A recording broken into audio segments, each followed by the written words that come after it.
إن الحمد لله نحمده ونستعينه ونستغفره ونعوذ بالله من شرور أنفسنا ومن سيئات أعمالنا من يهد الله فلا مضل له ومن يضلل فلا هادي له أشهد أن لا إله إلا الله وحده لا شريك له وأشهد أن محمدًا عبده ورسوله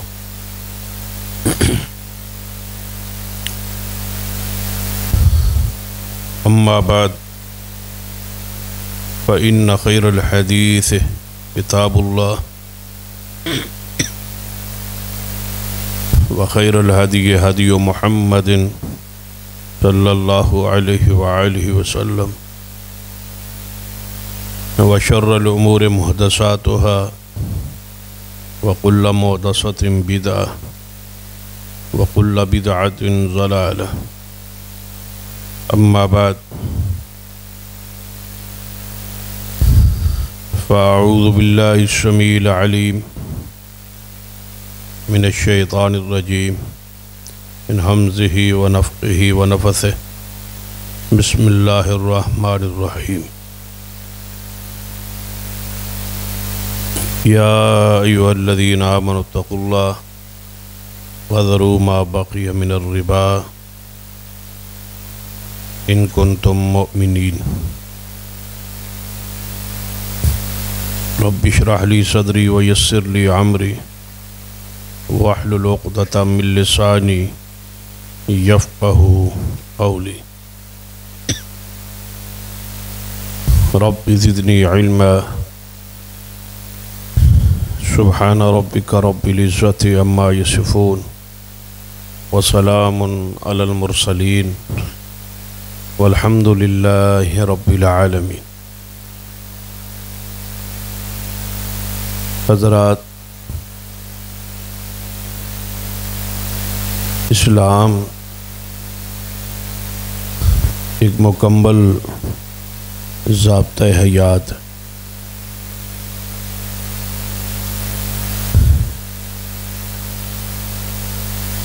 انسان کی زندگی کا کوئی شعبہ ہو،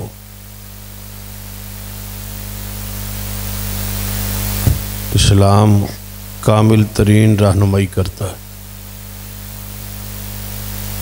الیوم اکملت لکم دینکم واتممت علیکم نعمتی ورضیت لکم الاسلام دینا. کہ اللہ تعالیٰ نے تمہارے لیے دین مکمل کر دیا. یعنی کوئی شعبہ ایسا نہیں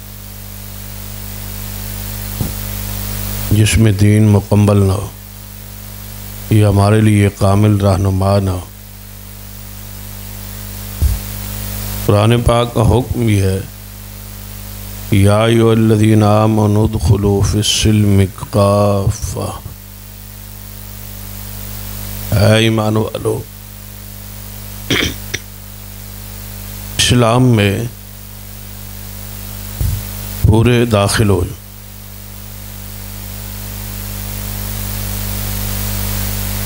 ہماری یہ خواہش ہوتی ہے کہ اسلام عبادات تک محدود رہے، اس سے آگے نہ بڑھے. عقائد ہوں اور عبادات ہوں بس. اسلام ہمارے معاملات میں، ہماری تجارت میں، ہمارے کاروبار میں، معاملات میں دخل نہ دے. یہ سوچ جو ہے قرآن پاک میں سیدنا شعیب علیہ السلام کی جو قوم تھی اس کی یہ موجود. وہ قوم جو شعیب علیہ السلام کی نبوت کے انکاری تھے، کفار تھے.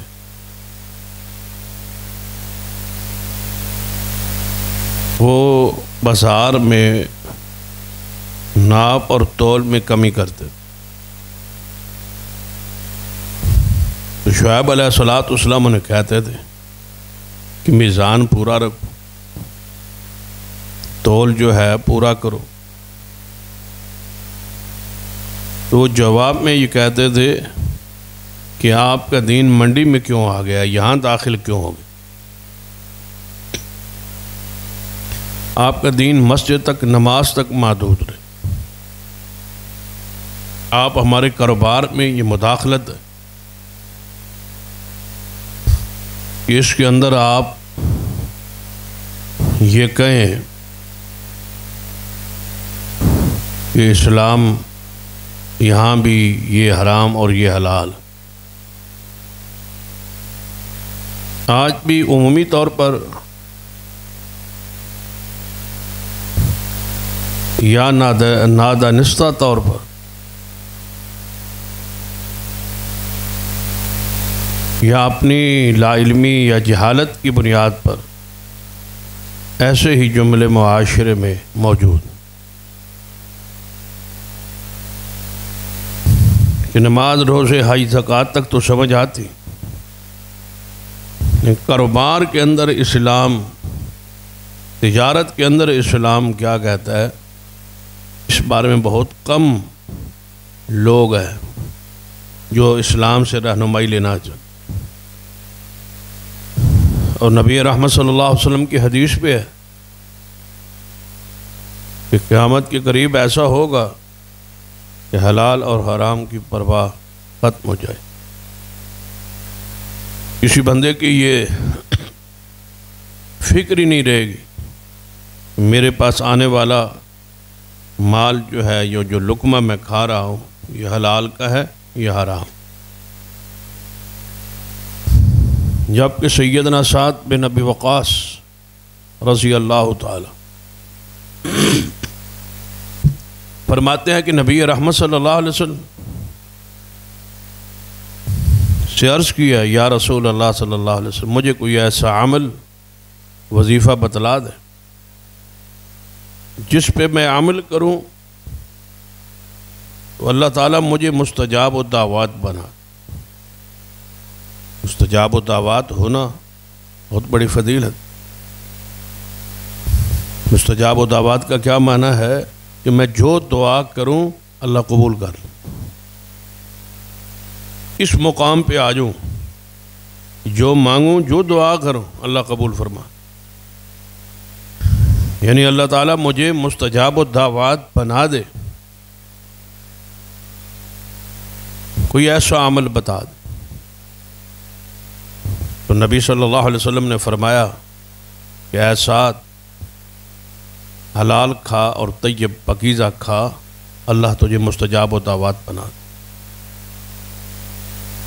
اپنی خوراک کو حلال کا کر. اور پھر کہیں ایک حدیث میں یہ بات موجود ہے کہ سیدنا سعد رضی اللہ تعالیٰ عنہ مستجاب الدعوات بن گئے تھے. جو مانگتے تھے اللہ قبول فرما لیتا تھا. تو ان سے پوچھا گیا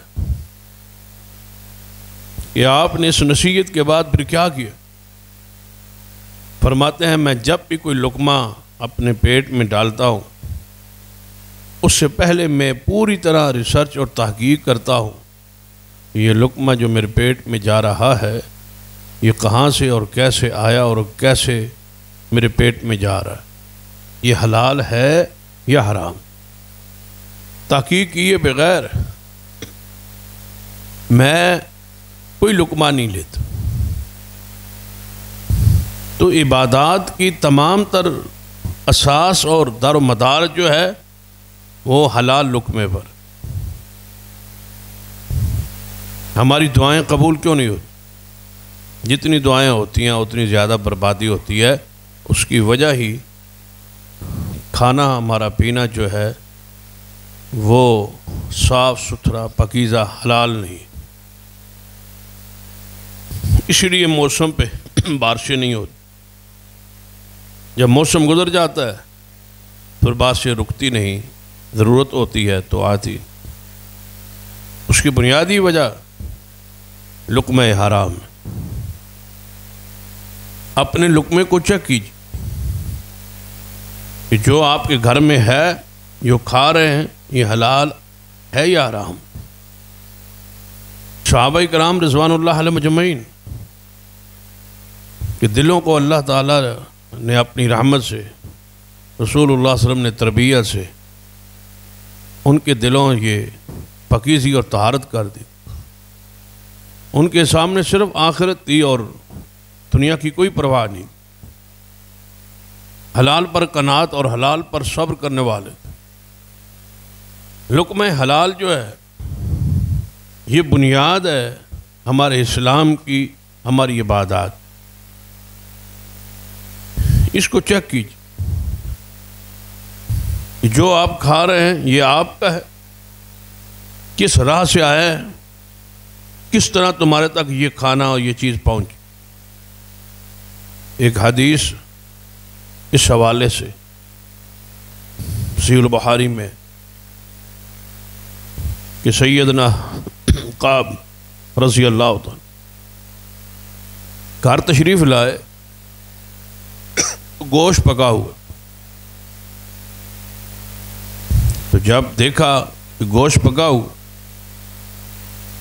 تو سوال کیا، پوچھا کہ یہ گوشت کہاں سے آیا، یعنی میں تو نہیں لایا، گھر کے اندر جو عید پکتی ہے بالعموم مرد لاتا، اس کے علم میں ہوتی، یعنی ہمیں کھانے کے لیے تو گوشت چاہیے، چاہے وہ جس طریقے سے بھی آئے اور جہاں سے بھی اور کہیں سے بھی آئے، لیکن جن کی فکر آخرت کی ہو، جنہیں فکر ہو کہ میری عبادت اور میری جنت حلال پر ہے، تو وہ لوگ پوچھتے ہیں، سوال کرتے۔ فرمایا یہ گوشت ہمارے گھر میں کہاں سے ہے؟ تو بیوی نے کہا پریشانی والی کوئی بات نہیں، ہماری اپنی بکری ایک ذبح ہوئی، یعنی بکریاں جو ہماری ہیں، جو ریوڑ، وہ لونڈی بکریاں ہماری چرانے کے لیے لے جاتی، تو وہاں کوئی نہ کوئی بکری جو ہے وہ اس کو تکلیف ہو جائے، کوئی بیمار ہو جائے یا کوئی وجہ بن جائے، سبب بن جائے، تو وہ ذبح ہو جاتی، اور ذبح کے بعد وہ لونڈی ہو یا غلام اس گوشت کو سنبھال کے شام کو گھر لاتا، تو یہ بکریوں کو بیڑیا پڑا، تو یہ بکری زخمی ہو گئی، تو ہماری لونڈی نے اس بکری کو ذبح کر، تو یہ ہے گوشت اس کا۔ تو اب کعب رضی اللہ تعالیٰ فرمانے لگے کہ اس بکری کو ذبح کس نے کیا ہے اور کس کے ساتھ کیا ہے؟ جنگل میں اس کے پاس چھری تو نہیں ہوگی، کوئی چیز ایسی ذبح کرنے والی تو نہیں ہوگی، تو بتلایا گیا کہ پتھر سے ذبح کیے، اور پتھر بڑے بڑے سخت ہوتے ہیں اور نوکیلے ہوتے ہیں اور چھری کی طرح ہوتے ہیں، ان سے ذبح کرنا ثابت بھی ہے اور امر واقع بھی ایسے کئی ایک واقعات۔ لیکن سیدنا کعب فرمانے لگے کہ یہ عورت نے ایک ذبح کیا ہے، یہ ذبیحہ کس کا ہے؟ عورت کا، ہماری لونڈی کا ہے۔ تو کیا عورت جانور ذبح کر سکتی ہے؟ آج تک ہم نے سنا دیکھا نہیں ہے، لہذا گوشت نہیں کھائیں گے جب تک رسول اللہ صلی اللہ علیہ وسلم سے پوچھ نہ لیں کہ عورت کا ذبیحہ حلال ہے یا حرام۔ یہ مسئلہ نہیں پوچھا نبی صلی اللہ علیہ وسلم۔ یہ وہ لوگ ہیں جن کے اندر تقوی ہے، پرہیزگاری، کھانے سے پہلے تحقیق ہے اس لقمے کی کہ یہ لقمہ کس قسم کا ہے۔ فرمایا نبی صلی اللہ علیہ وسلم سے پوچھا نہیں، لہذا سالن یہیں رکھ دیں، کھانا یہیں رکھ دیں، دسترخوان پہ آپ انتظار کریں، میں پوچھ کے آتا ہوں محمد مصطفیٰ صلی اللہ علیہ وسلم۔ آپ سے پوچھا گیا، آپ نے فرمایا ٹھیک ہے، جائز ہے، کھائیں اس کو۔ یعنی عورت کے ذبیحے کو رسول اللہ صلی اللہ علیہ وسلم نے حلال کہا کہ عورت جانور ذبح کر سکتی، امام بخاری رحمہ اللہ نے اس پر باب باندھا ہے کہ عورت کے ذبیحے کا جواز. تو جو بات بیان کرنے کا مقصد کہ صحابہ کرام تحقیق کے بعد لقمہ کھاتے. حرام کی کئی ایک صورت ہے جس سے ہم اپنے رزق کو ناپاک کرتے ہیں اور اپنے رزق کو حرام کی اس میں آمیزش. کئی ایک طریقے، لیکن سب سے برا طریقہ اپنی روزی کو خراب کرنے کا اور حرام کرنے کا اور پلید کرنے کا وہ سود کے ذریعے. اس وقت معاشرے میں سود جو ہے وہ سرایت کر چکا. ہر بندے تک اس کو گرد و غبار پہنچ. کوئی ایک ایسا شخص شاید ہو جس پر اللہ کی کوئی رحمت یا فضل یا انعام ہو کہ وہ اس سود سے دور ہو، وگرنہ ہر بندہ ہی سود لے رہا ہے اور سود کھا رہا ہے. سود کے بارے میں اس کے دل میں نفرت ہی نہیں. حالانکہ قرآن پاک پڑھیں، جن الفاظ کے ساتھ اللہ تبارک و تعالی نے خنزیر کو حرام کیا ہے انہی الفاظ کے ساتھ سود کو بھی حرام کیا. انما حرم علیکم المیتۃ والدم ولحم الخنزیر. حرام کیا گیا ہے خنزیر کا گوشت. حرم الربا، حرام اس نے کیا ہے سود. لیکن سور کے بارے میں نفرت موجود ہے، خنزیر کے بارے میں ہمارے معاشرے میں نفرت موجود. اتنی نفرت ہے کہ شاید ہم اس کا نام سننا بھی برداشت نہیں کرتے، کیونکہ ہمارے ذہنوں میں یہ بات ڈال دی گئی کہ سور جو ہے یہ کوئی انتہائی نجس چیز ہے، اور یہ واقعی نجس العین ہے. اس کو ہم برا سمجھتے اور اتنا برا سمجھتے ہیں، بلکہ میں کہا کرتا ہوں کہ چھوٹے ہوتے ہوئے والدین گھروں میں یہ کہاوت مشہور ہوتی تھی، کوئی بندہ یعنی سور کا خنزیر کا نام نہیں لیتا. اس کو کہتے تھے بلا کہتے تھے یا بار والا کہتے تھے. عورتیں یہ کہتی تھیں، مائیں یہ کہتی تھی کہ یہ اس چیز کا نام نہ لے. کوئی اس کو بار والا کہتا، کوئی اس کو اودھا کہتا. اس کا اصل نام سور یا خنزیر جو ہے وہ نہیں لیتے تھے، کہتے تھے کہ منہ ناپاک ہو جائے. بلکہ عورتیں یہ کہتی تھی کہ 40 دن تک منہ پاک ہی نہیں ہوتا خنزیر کا نام لینے. اگرچہ اس کی کوئی شرعی حیثیت تو نہیں ہے، لیکن نفرت پیدا کرنے کا، اسلاف کا، اکابرین کا، بزرگوں کا، والدین کا یہ ایک انداز تھا تاکہ بچوں کے دلوں میں نفرت پیدا ہو جائے کہ یہ کوئی انتہائی بری چیز. اور اس کے لیے ایک عملی طور پر بھی چیز جو ہے وہ آپ اگر غور کریں گے تو آپ کو یعنی ذہن بات قبول کرے کہ بہت سارے مسلمان ایسے جو کفار کے علاقوں میں رہتے، یعنی وہ ممالک جہاں کافروں کی حکومت، مثلا امریکہ ہے، برطانیہ ہے، دیگر ممالک یورپ کے، مغرب کے جو ممالک، وہاں بہت سارے مسلمان لوگ، ہمارے ملک کے لوگ، ہمارے معاشرے کے لوگ وہاں مال کمانے یا تجارت کے لیے وہاں گیا ہوئے. وہ کئی ایک گناہوں میں شاید وہاں جا کے ملوث ہو جاتے ہوں، شراب میں، بدکاری میں، لیکن بہت کم تعداد، نہ ہونے کے برابر جو بہت کم تعداد ہوتی ہے وہ ایسے ہی ہے کل معدوم، جیسے ہے ہی نہیں. اکا دکا واقعات کوئی ایسے ہوں گے کہ کوئی مسلمان وہاں جا کے خنزیر کا گوشت کھانے لگ جائے، شراب پی لیں، ہے وہ بھی حرام، بدکاری میں چلے جائیں، ہے وہ بھی حرام، لیکن خنزیر کے گوشت کے قریب بہت سارے مسلمان باوجود سارے گناہوں کے یہ چیز اس کے قریب نہیں۔ کیوں؟ کہ بچپن سے فطرت میں اس کی نفرت ڈال دی، یہ کوئی نجس چیز ہے، یہ کوئی پلید چیز ہے، یہ کوئی انتہائی مضر چیز ہے، قابل نفرت۔ گویا کہ ہماری فطرت میں، ہماری گھٹی میں خنزیر کی نفرت ڈال دی گئی۔ ہمیں چاہیے کہ ہم اپنی اولاد کے فطرت میں، گھٹی میں سود کی نفرت ڈال،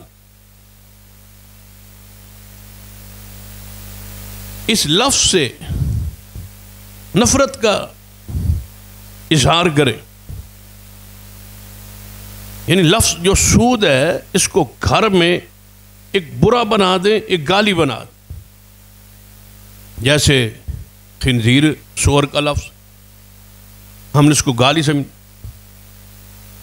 دوسرے کو غصے میں آگے لوگ جلال میں غصے میں آگے کہیں گے سور خنزیر، جن بطور گالی اس کو استعمال کریں۔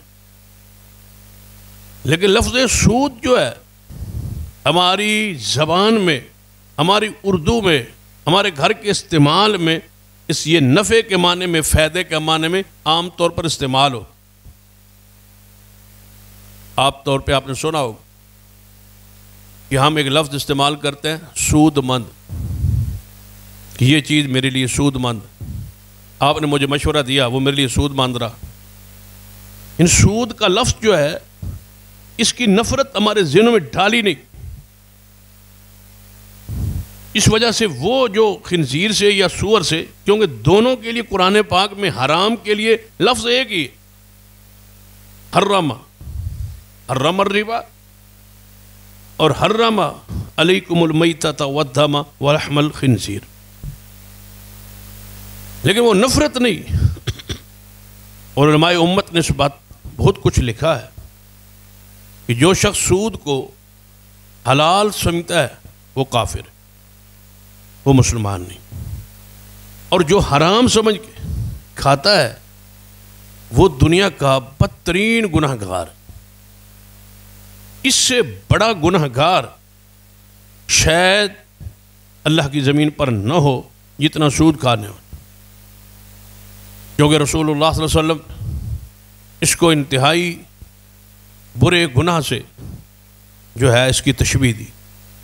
آپ نے فرمایا سود کھانے کے جو ہیں وہ 36 اس کے گناہ کے درجہ، سب سے گناہ کم جو گناہ ہے سود کھانے کا وہ اپنی ماں سے نکاح کرنا اور ماں سے زنا کرنا۔ اب بتائیں یہی انتہا ہوگی، ادنا ترین گناہ پر انتہا ہے، تو جو سب سے اونچا درجہ ہوگا وہ کتنا برا۔ بعض گناہ ایسے ہیں کہ نبی صلی اللہ علیہ وسلم نے ان کے گناہوں کے درجات بیان کیے، ادنا پر ہی انتہا ہو،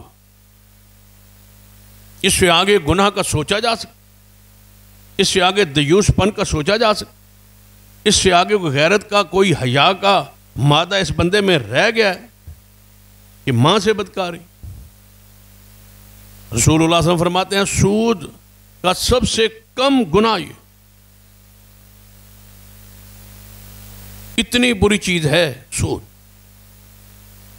لیکن ہمارا کھلے عام بینکوں کے ذریعے فکسڈ ڈپازٹ کے اندر اور فکسڈ اکاؤنٹس کے اندر پیسے جمع ہیں اور اس پر منافع پہ منافع ہم کھائے جا رہے ہیں، سود پر قرض دیتے۔ محلے میں دیکھ لیں، معاشرے میں دیکھ لیں، قوم میں دیکھ لیں، دیندار لوگ، نمازی لوگ، باشرہ لوگ سود پر قرض دیں۔ ہمارے معاشرے کی سب سے حرام کھانے کا یہ انداز سب سے برا ہے۔ قرض پر سود لینا، اس سے بری چیز کیا ہو سکتی؟ قرآن پاک میں ذرا ان چند آیات پہ غور کریں جن کے بارے میں سود کی حرمت اور سود کی غلاظت اور اس کی نجاست کو جس انداز میں بیان کیا۔ فرمایا الذین یأکلون الربا، وہ لوگ جو سود کھاتے ہیں، لا یقومون الا کما یقوم الذی یتخبطہ الشیطان من المس، وہ قیامت والے دن اس طرح اٹھیں گے جس طرح کسی بندے کو جن نے شیطان نے مخبوط بنا لیا ہو، مس کر کے اس کو دورہ پڑ۔ کتنی مثال دی ہے اللہ نے، اور بڑی عام فام مثال۔ ایک بندے کو دورہ پڑا ہوا ہے، قرآن پاک کی اس آیت سے یہ ثابت ہوتا ہے کہ جن بندے کے وجود کے اندر داخل ہو شیطان، اس پر اور ابھی حدیث بھی ہے۔ جیسے کسی کو جن کا شیطان کا دورہ پڑا ہو اور وہ مخبوط الحواس ہوتا ہے، وہ بولتا ہے لیکن اپنی بولی نہیں بول۔ اگر اس کے اندر جن ہو تو پھر اس کے اندر کون بولتا ہے؟ وہ جن بولتا۔ وہ کبھی کہتا ہے کہ میں یمن سے آیا ہوں، کبھی کہتا ہے میں فلاں جگہ سے آیا، میں انڈیا سے آیا ہوں، کبھی کہتا ہے وہ میں مصر سے آیا ہوں۔ اللہ نے اس کی مثال مجنون کے ساتھ دی، جس کو جن پڑا ہو، جس کا دماغ معوف ہو، جو پاگل پن ہو، اس کے ساتھ مثال دی ہے سود کھانے والے کی کہ قیامت والے دن سود خور اس حالت میں اٹھے۔ یہاں مفسرین نے لکھا ہے کہ یہودی جو ہے ان کا نظام معیشت سود پر، تو وہ بندہ جو سود کھاتا ہے حقیقت میں نظام معیشت کن کا لے رہا ہے؟ یہودیوں کا۔ اس کے اندر یہودیت بول رہی، وہ کہتا ہے اس کے بغیر گزارا ہی نہیں، اس کے بغیر بندہ چل ہی نہیں سکتا، اس کے بغیر ملک نہیں چل سکتا۔ اب دیکھ لینا ہمارے جو ملکی حالات و واقعات،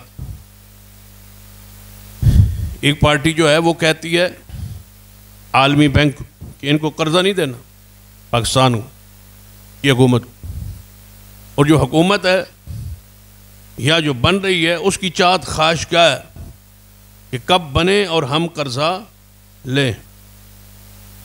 یہ لینے کی تگ و دو میں ہے، دوسری پارٹی روکنے کی تگ و دو میں۔ اگر انہوں نے روک لیا تو وہ خوش ہیں، اگر انہوں نے لے لیا تو یہ اتنا جشن کریں گے کہ اخبارات پر مین سرخیاں لگیں گی کہ قرضہ مل گیا، قرضہ ہم نے لے لیا۔ کس پر لیا ہے؟ سود پر۔ اس کی مثال ایسے سمجھو جیسے کوئی بندہ شکاری کنڈی لگا کے مچھلی کی شکار کے لیے بیٹھ، جب وہ کانٹا مچھلی اس کو منہ ڈالتی ہے تو مچھلی پیچھے سے خوش ہوتی ہے، وہ دو مل آتی ہے کہ میرے منہ میں لقمہ آ گیا، اور شکاری اوپر خوش ہوتا ہے کہ مچھلی پکڑی گئی، جکڑی گئی۔ قرض دینے والا خوش ہے کہ میں نے کلمے کو، میں نے اسلام کو، میں نے مسلمان کو، اسلامی سلطنت کو جکڑ لیا، اور یہ خوش ہیں، دو مل آ رہے ہیں کہ ہمیں قرض مل گئے۔ ان کتنی بد نصیبی ہے کہ قرض پر خوش ہیں، سود پر خوش ہیں، سود پر بغلے بجا، دماغ معوف ہے۔ بندہ خوش تو ہوتا ہے تجارت پر، خوش ہوتا ہے کاروبار پر، خوش ہوتا ہے نفع پر، لیکن وہ شخص جس کا دماغ اپنا ہو، اس کو تو یہ مجنون ہے، اس کو شیطان نے مس کیا ہوا، اس کو جن کا دورہ ہے، یہ یہودیت کی بولی بولتا ہے۔ جب جن پر کوئی قرآن پاک پڑھا جائے جن والے شخص پر، تو وہ بولتا ہے، تو وہ کہتا ہے کہ یہ بندہ نہیں بول رہا، یہ جن بول رہا۔ یہ سود خور نہیں بولتا، یہ اس کا دماغ کے اندر پیچھے جو یہودیت یا کفر یا ضلالت یا حرام خوری جو چھائی ہوئی ہے وہ بول رہی۔ یہ قیامت والے اسی حالت میں اٹھے گا. کما یقوم الذی یتخبطہ الشیطان من المس، جیسے شیطان نے مس کیا ہوا، ان کے دماغ خراب ہیں، پاگل ہیں، سود پر خوش، سود پر راضی. اور ہم چاہتے ہیں کہ یہ ملک چلے کس پر؟ سود پر. بھائی اسلام کا نظام معیشت اور ہے، یہودیوں کا نظام معیشت اور ہے. ایک اسلامی ملک اس پر کامیاب نہیں ہو سکتا. یہ کیسے ہو سکتا ہے کہ ایک گاڑی ہو آپ کے پاس اور اس کا انجن ڈیزل کا ہو اور آپ اس میں پیٹرول ڈلوائیں اور کہیں کہ یہ چلے؟ وہ نہیں چلے.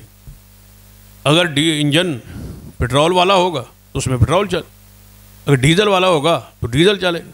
یہودیوں کا اپنا انجن ہے، مسلمانوں کا اپنا انجن ہے، اس کا اپنا نظام معیشت ہے، ہمارا اپنا نظام معیشت ہے.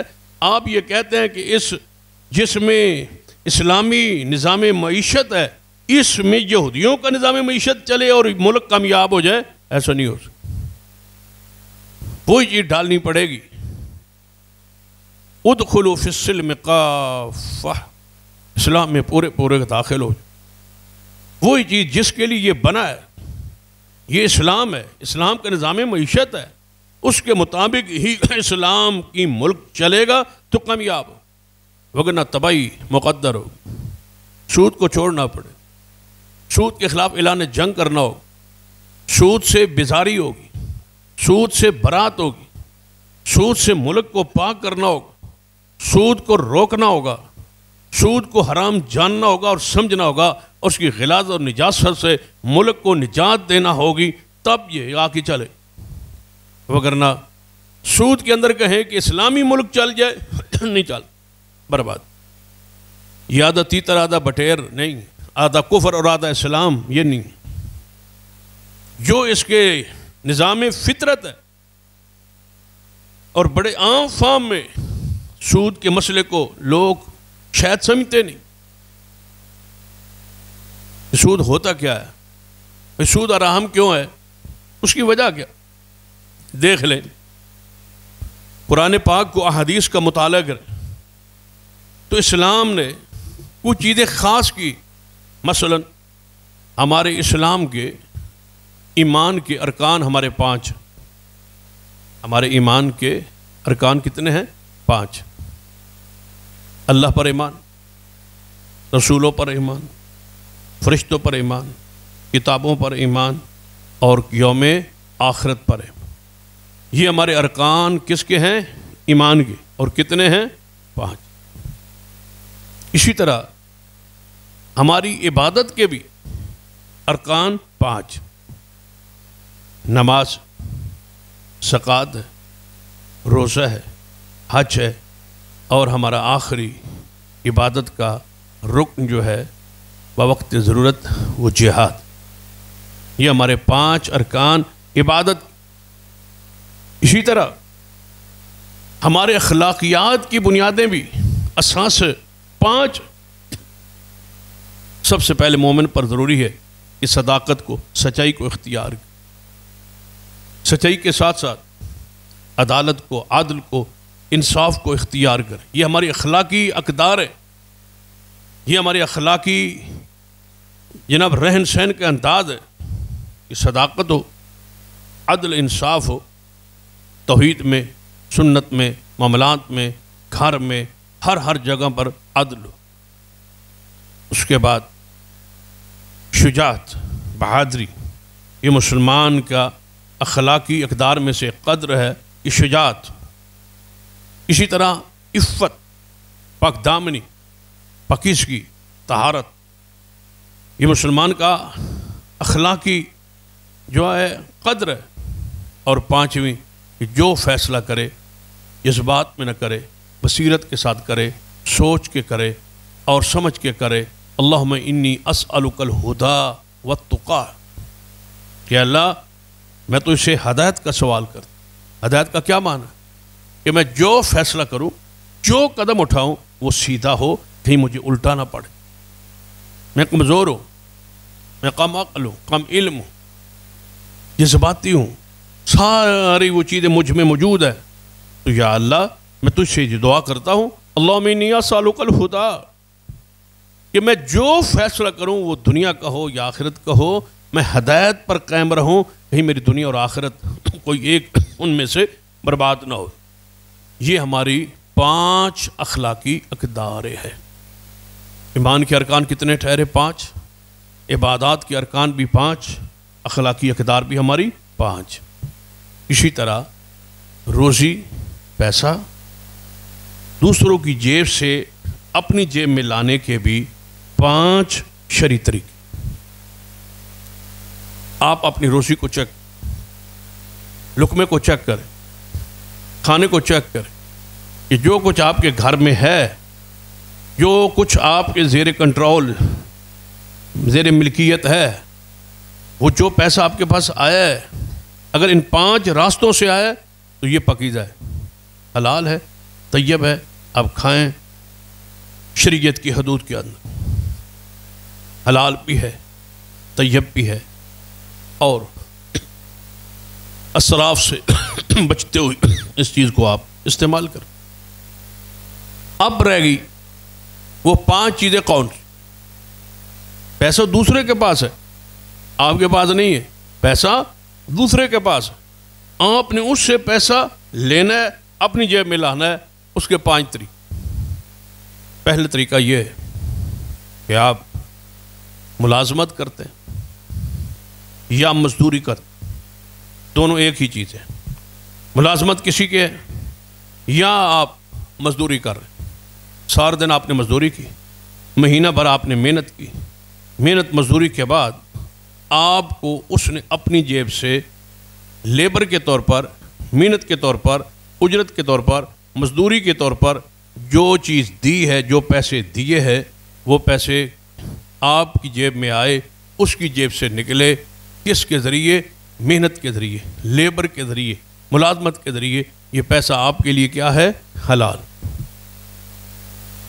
آپ کہہ سکتے ہیں کہ یہ جو لقمہ میں کھا رہا ہوں، میں نے ملازمت کی، میں نے مزدوری کی، میں نے محنت کی، یہ اس وجہ سے میرے پاس آیا، یہ پیسہ حلال ہے، یہ طیب ہے، یہ راہ کتاب و سنت کے مطابق، اس پر رسول اللہ صلی اللہ علیہ وسلم کی بشارتیں، محنت کرنے والا، کمانے والا، یا مسنون یا مشروع انداز ہے، ایک دوسرے کے پاس ملازمت اختیار کرنا، حکومت کے پاس ملازمتیں اختیار کرنا، یہ ساری چیزیں شریعت کے دلائل سے ثابت۔ لہذا اس گورنمنٹ سے، اس کمپنی سے یا اس بندے سے جو آپ نے پیسہ لیا ہے، یہ لینے کا آپ کا انداز درست ہے، شریعت کے تابع اور مطابق ہے۔ آپ اپنی محنت مزدوری میں، ملازمت میں امانت داری کا مظاہرہ کریں تو وہ جو آپ نے لیا ہے وہ آپ کے لیے پاک اور صاف۔ دوسرا طریقہ کہ آپ دکاندار ہیں، تجارت کرتے ہیں، اب پیسہ دوسرے کے ہاتھ آپ نے اس سے لینا ہے، آپ اس کو کپڑا دیں، آپ اس کو کوئی گھر کا سودا سلف سامان دیں، اس سے آپ پیسہ لیں، اس سے جو منافع ہے وہ آپ کی تجارت ہے۔ اور تجارت کے بارے میں رسول اللہ صلی اللہ علیہ وسلم نے فرمایا، سچا تاجر قیامت والے دن نبیوں کے ساتھ ہوگا، شہیدوں کے ساتھ، صدیقین کے ساتھ، شہداء کے ساتھ، صالحین کے ساتھ ہوگا۔ وہ بندہ اللہ کے پیارے نبیوں کے ساتھ ہوگا، وہ بندہ جو تجارت میں سچ اختیار کرتا ہے۔ یہ تجارت دوسرا پاکیزہ راستہ ہے، دوسرے کی جیب سے اپنی جیب میں پیسہ لانے کا یہ طریقہ ہے۔ تیسرا، اچانک بندہ راتوں رات یا 2 دنوں میں، 4 دنوں میں امیر ہو گئے، آپ بڑے حیران ہوئے کہ یہ بندہ 10 دن، 15 دن، 20 دن، مہینہ پہلے تو بالکل عام سا تھا، تو اب اس کے انداز کوئی بدلے ہوئے ہیں، اس کا کھانا، اس کا پینا، اس کا اٹھنا، معاملات، لگتا ہے اس کو کہیں سے پیسہ۔ آپ اس سے پوچھتے ہیں، میں یار آپ کے پاس پیسہ کہاں سے آیا؟ تو وہ کیا کہتا ہے کہ میرے والد صاحب تھے، یا میرے چچا تھے، یا میرا کوئی رشتہ دار تھے، وہ فوت ہو گئے، وہ مال چھوڑ گیا، ان کا کوئی وارث نہیں تھا سوائے میرے، مجھے وراثت ملی۔ میں مالدار کیسے ہوا کہ باپ کی طرف سے وراثت مل گئی، چاچا لاولد تھے، ان کی طرف سے میں وارث بن گیا، فلاں کوئی ہمارے قبیلے میں بندہ فوت ہوا، اس کا کوئی اور وارث نہیں تھا، تو وراثت مجھ تک پہنچی، میں امیر ہوا یا میرے پاس پیسہ آیا تو کس کے ذریعے؟ وراثت کے ذریعے۔ تو یہ ایک جائز مشروع طریقہ ہے کہ دوسرے کا پیسہ آپ کے پاس۔ پہلا طریقہ کون کا تھا؟ لیبر کا، مزدوری۔ دوسرا کون سا طریقہ تھا؟ تجارت۔ تیسرا طریقہ کون سا ہے؟ یہ وراثت کے ذریعے آپ کو پیسہ مل، یہ جائز ہے، مسنون ہے، مشروع ہے۔ اب ہے چوتھا طریقہ کہ آپ کو کسی دوست نے ہدیہ دے دی، تحفہ دے دی، گاڑی تحفے میں ملی، کوئی بائک آپ کو تحفے میں ملا، مکان آپ کو کوئی تحفے میں ملا، زمین کوئی تحفے میں ملی، کاروبار کوئی تحفے میں ملا، ہدیہ کہہ لیں، تحفہ کہہ لیں، گفٹ کہہ لیں۔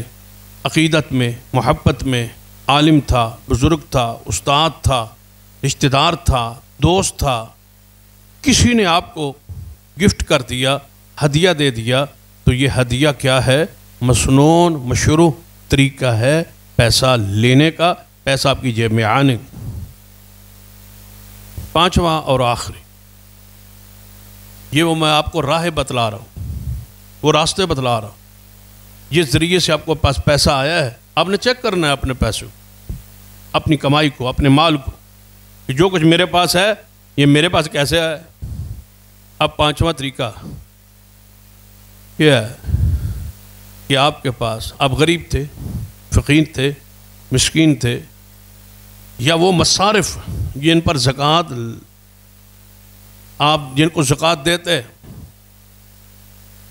آپ ان میں سے کوئی ایک آپ پر اس معیار پہ پورے اترتے، مسکین ہیں آپ، یتیم ہیں، یا آپ امین ہیں، امانت دار ہیں، مسجد، مدرسے، کسی ویلفیئر سوسائٹی، کسی چیز کی، تو آپ کے پاس یا آپ غریب ہیں، یتیم ہے، مسکین ہے، آپ کے پاس پیسہ آیا ہے خیرات، صدقے میں، آپ یتیم تھے، غریب تھے، مسکین تھے، مستحق تھے، حقدار تھے، آپ کے بارے میں کسی کو علم ہو گیا یا آپ نے اس سے اپنے اظہار کیا، اس نے آپ کو صدقے کے طور پر دے دیا، یہ صدقہ اگر آپ اس کے مستحق ہیں، اگر آپ اس معیار پہ پورا اترتے ہیں، تو یہ صدقہ خیرات میں، زکوٰۃ میں، عشر میں، فطرانے میں، قربانی کے جناب گوشت کی صورت میں، یا کس صورت میں آپ کے پاس یہ چیز آئی ہے، تو یہ آپ کے لیے جائز ہے اگر آپ اس پر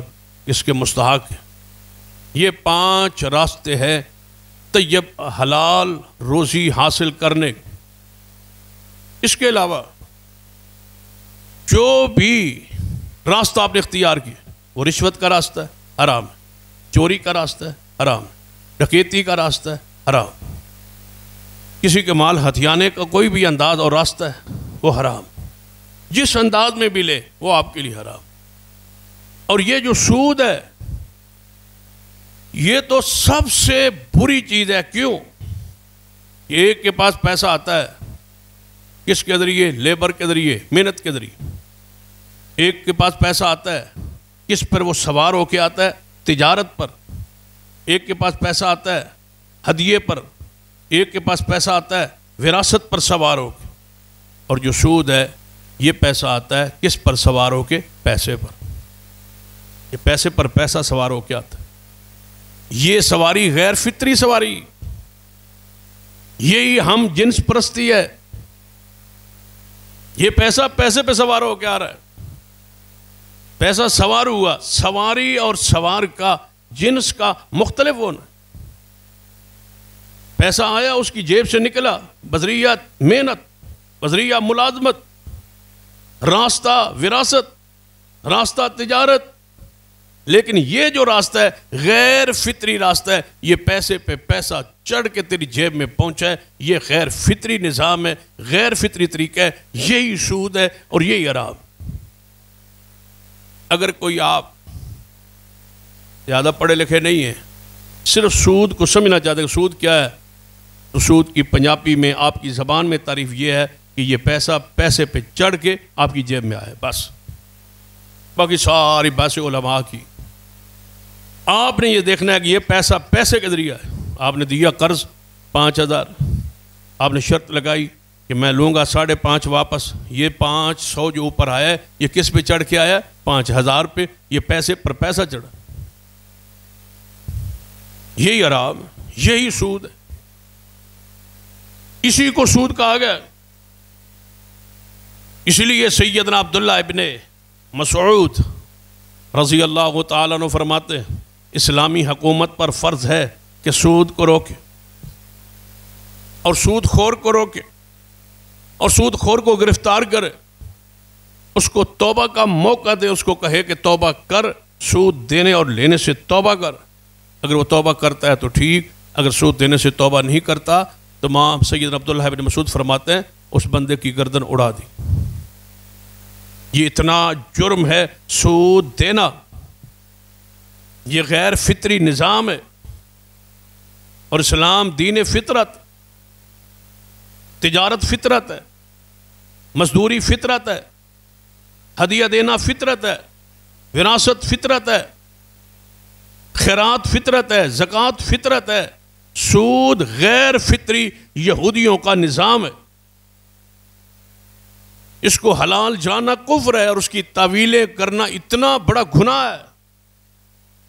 قرآن نے کیا کہا؟ یا ایھا الذین آمنوا اتقوا اللہ، ایمان والو اللہ سے ڈرو، وذروا ما بقی من الربا، جو کچھ سود رہ گیا ہے کسی کا باقی، آج سے سود حرام ہے، اس کو چھوڑ دو. ان کنتم مؤمنین، اگر تمہارے اندر ایمان ہے چھوڑو اس کو. سود خور قیامت والا دن مخبوط ہو کے اٹھے، پاگل ہو کے اٹھے، یہودیت کی بولی فطرت نظام بولتا ہوا اٹھے. ذالک بانہم قالوا انما البیع مثل الربا. یہ اس وجہ سے رب کہتا ہے کہ یہ ظالم کہتے تھے کہ سود تجارت کی طرح ہی تو ہے. عجیب بات ہے، تجارت حلال ہے اور سود حرام ہے. اللہ نے کیا جواب دیا؟ وَأَحَلَّ اللَّهُ الْبَيْعَ وَحَرَّمَ الرِّبَا. بھائی برابر کیسے ہو سکتے ہیں؟ سود کو اللہ نے حرام کیا، تجارت کو اللہ نے حلال کیا. فَمَنْ جَاءَهُ مَوْعِظَةٌ مِّن رَّبِّهِ فَانْتَهَىٰ فَلَهُ مَا سَلَفَ. جو اللہ اور اس کے رسول کے حکم کے آ جانے کے بعد اس سے رک گیا، اس کا معاملہ جو گزرا، جو پیچھے لیا، اس کو اللہ تعالیٰ معاف کر دے گا. اس کا معاملہ اللہ کے ساتھ ہے. وَمَنْ عَادَ فَأُولَٰئِكَ أَصْحَابُ النَّارِ هُمْ فِيهَا خَالِدُونَ.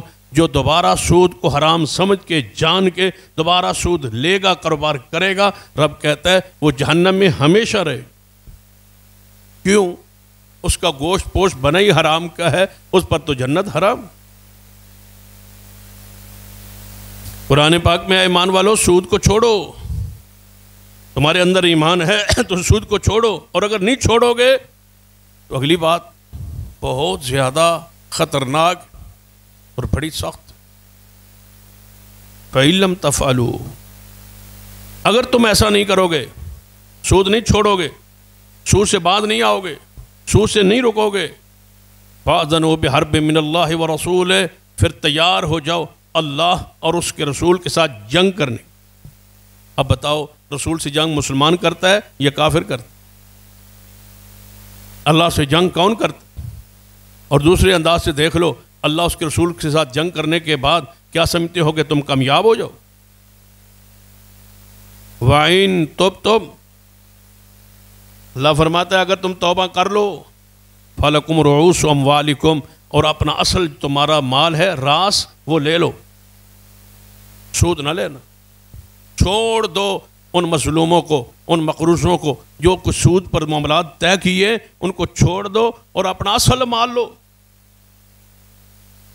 لا تظلمون ولا تظلمون، نہ ظلم کرو نہ تم پہ ظلم کیا جائے. وَإِنْ كَانَ ذُو عُسْرَةٍ فَنَظِرَةٌ إِلَىٰ مَيْسَرَةٍ. ہاں اگر مقروض جس کو قرضہ دیا ہوا ہے، اگر اس کو اصل بھی قرض واپس کرنے میں مشکل آ رہی ہے تو اس کو آسانی دو، اس کو مہلت دو، آسانی کی طرف لے جاؤ، اس کو آسانی دو. رسول اللہ صلی اللہ علیہ وسلم فرماتے ہیں جو مقروض کے ساتھ نرمی کا معاملہ کرے اللہ تعالیٰ قیامت والے دن اس کے ساتھ نرمی والا معاملہ. رسول اللہ صلی اللہ علیہ وسلم فرماتے ہیں جو شخص مقروض کے قرضے کو تاخیر کرتے مؤخر کرتے اس کو مہلت دے دے، جتنے دن کی مہلت دے گا جتنا اس نے قرض لینا ہے اتنا روزانہ صدقہ کرنے کا اللہ اس کو ثواب دے،